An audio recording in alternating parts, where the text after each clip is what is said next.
Hey everybody, Sean McGinnis and Kevin Van Ord here, and like a lot of you folks, we spent the weekend catching up on the Destiny Alpha on PlayStation 4. Kevin, what were your initial impressions after playing it? Well, actually, I had a really good time. Yeah. I do have my quibbles, Sure. and I'm sure we'll be getting into those in a few moments. But overall, I really liked it. I think the shooting model is really solid. It's interesting because I see a lot of people drawing parallels to Borderlands, but actually, I have to say I like Destiny's tone a lot better than I like Borderlands, and I like the shooting model itself a lot more than I like Borderlands. So overall, I had a really good time. Yeah, I mean, the Borderlands comparison is something that a lot of people are making, but to me, like, what appeals to me about Destiny is that it's so much broader in scope. You have those RPG mechanics like you have in Borderlands, but, like, just the makeup of the world is so gorgeous. And then you add in, like, the social elements, running into other players out in the wild, and just, like, the way those weapons feel. Like, Borderlands has 8 billion different permutations of their guns, but I've never been a huge fan of any of them. Right. But the weapons in Destiny feel really good, don't they? Yeah, they feel super good. And I mean, I have to say, going into it, I sort of expected the shooting to feel more or less like Halo, and that's not really the case at all. These weapons feel very different to me from any of Halo's weapons. So with that in mind, what was your take on the strike mission? Because the alpha is a pretty narrow sliver of content. You have that initial story mission, you have that middle mission where you're just kind of exploring out there, doing this big handful of quests, but then you have the third one, which is really what you're working your way up to. It's kind of interesting. It's like a multi-tiered kind of MMO raid almost. Yeah, so you have the first stretch, which is just you and your two teammates going through the more or less larger area as you make your way to a facility and go into an interior. And it ends with this bit. So you have this little floating computer thing called the Ghost. Yeah. And it has the voice of a Lannister. Pretty complex. I'll need time. And it's super interesting the way the first part of it sort of ends, because as it hacks into this computer, you and your teammates have to fend off this overwhelming wave of enemies, and it's not just one wave, it's 3 waves of increasingly overwhelming enemies, one of which is this wizard that just takes so many bullets to bring down, and it's sort of relentless. It surprised me because I wasn't really struck by the game being challenging anywhere else, and then suddenly it was a great challenge to have to overcome even just the first part of this, let alone the second 2 bits that come after, both of which are essentially boss fights. Yeah. This was the part at which the game really gets serious, and you and your fire team have to behave as a group.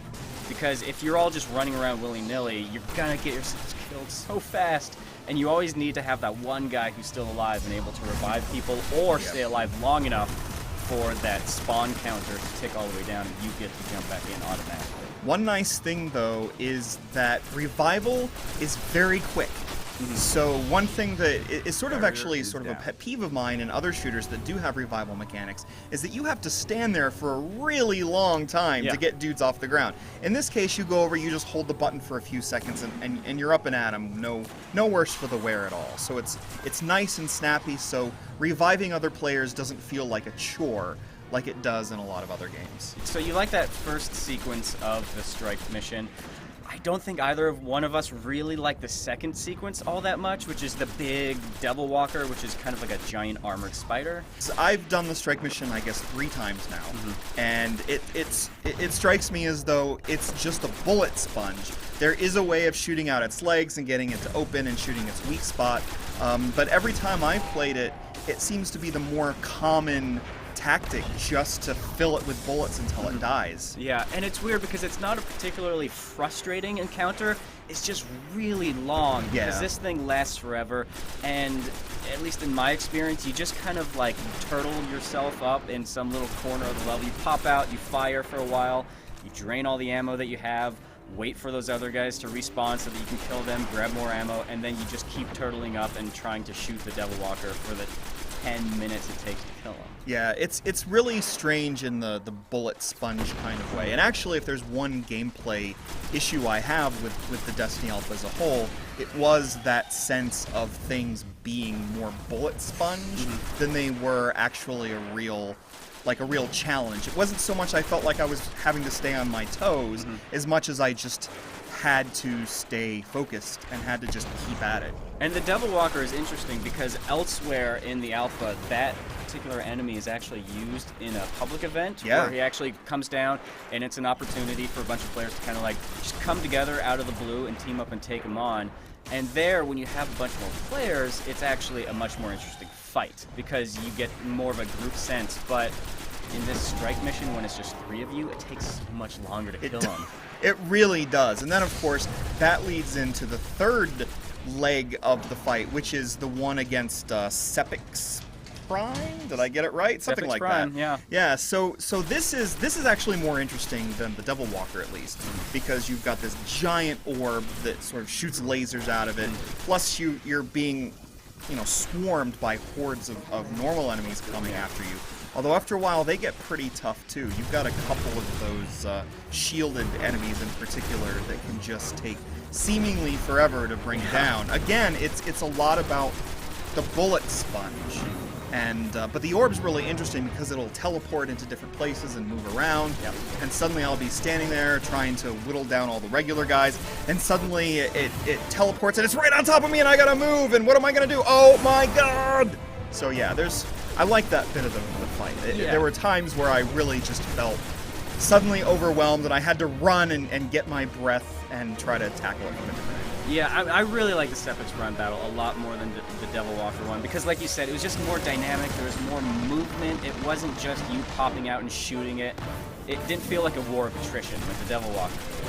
There were actual tactics and teamwork elements at play, which is what I liked about it. Yeah. Plus, you end that and you gain some levels there and you get some loot, which is nice because that leads us into the third point about Destiny, which is multiplayer. All that loot that you capture in the campaign, you actually get to use that in multiplayer, which is kind of one of the interesting things about Destiny. If there's one other thing that I think doesn't quite work to Destiny's benefit at this stage anyway, is the voice acting and the writing. So for example, there's one place where you utter the line, "I have a bad feeling about this," during the first story mission, and my eyes just Wait, roll. you utter that or Peter Dinklage? I think Peter Dinklage utters it, and of course he's the voice of your ghost, and so that bit of dialogue right there is so cliched at this point that it's hard not to notice it, and most of the dialogue continues. There's the moment where he's hacking into the computer, and then at one point he says, "Well, I'll try to go faster. Why were you not going fast enough to begin with?" It's one of those things. It's like it's relying so much on those science fiction cliches that I'm a tad worried, especially because of Peter Dinklage's very sleepy voiceover. But just so you know, there's more Fallen and Hive on the way. I totally see where you're coming from, but it doesn't bother me quite that much because in the broader scope of things, like that world has so much personality. Oh my gosh, doesn't it? It's so beautiful. Yeah, it's absolutely. I think I spent half my time just taking screenshots and uploading them through the PS4 sharing system, And then dying. and then dying. Yes. But yeah, like it's so gorgeous. That's kind of where you see the budget of that game. Is just like, Oh God, holy yeah. crap, it looks amazing. Well, I mean, it sounds like we both really enjoyed the Destiny Alpha. Personally, I'm interested to see how much progression there is, like whether you keep finding really cool loot at like level 10, level 20, level 30. Like, can it maintain that surprise and delight? Because I feel like that's gonna be where a lot of the strength of the game lies, is finding that really cool shit and then showing it off in multiplayer, which I suspect is kind of going to be the end game component of Destiny once you've done all that story stuff, right? Right, and then the addition of subclasses and things like that. I really want to see how different I can be, like how unique I can feel, especially as an MMO player. Now, Destiny's not an MMO, but it still has some of those elements. Sure, yeah, it hits those beats. Right, and so I'm really anxious to see, like, when all is said and done, how different, how unique am I going to be? I mean, I think the character creation itself made me feel pretty different from all the other people I ran into back in the tower. So Yeah, so absolutely. we'll see. Well, there you have it, guys. That's our take on the Destiny Alpha. Make sure to stay tuned to GameSpot.com for even more Destiny coverage coming your way over the next few months.